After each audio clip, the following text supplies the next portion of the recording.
Trump का हमनाई के बेटे मुज्तबा को सुप्रीम लीडर कबूल करने से इनकार। कहा ऐसा शख्स चाहते हैं जो ईरान में इत्तेहाद और अमन लाए। आयतुल्लाह खामनेई की पॉलिसियाँ जारी रखने वाले लीडर को कबूल नहीं।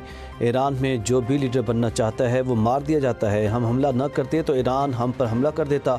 वो 2 हफ्तों में जोहरी हथियार बना लेता। पागलों के पास एटम बम होना नुकसानदेह हो सकता है। बरतानवी वज़ीर-ए-आज़म विंस्टन चर्चिल नहीं।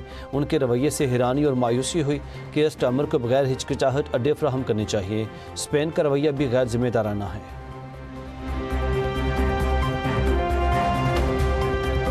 अमेरिका ज़मीनी फ़ौजी कार्रवाई करता है तो भारी जानी नुकसान उठाना पड़ेगा। मुशीर ईरानी कौमी सलामती अली लारीजानी की वार्निंग। कहा कि ईरानी अफवाज अमेरिकी फ़ौजियों का मुकाबला करने के लिए तैयार हैं। तेहरान के मुख्तलिफ इलाकों में धमाके 1 हफ्ते से जारी। अमेरिकी और इसराइली जारहियत में जाँ बहक अफराद की तादाद 1230 से तजावज़ कर गई।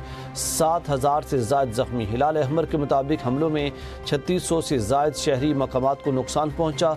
अस्पताल भी मुतासर हुए। दस्तावेजी रिपोर्ट्स रेड क्रॉस और दीगर बैन अक़वामी इदारों को पेश कर दी गई।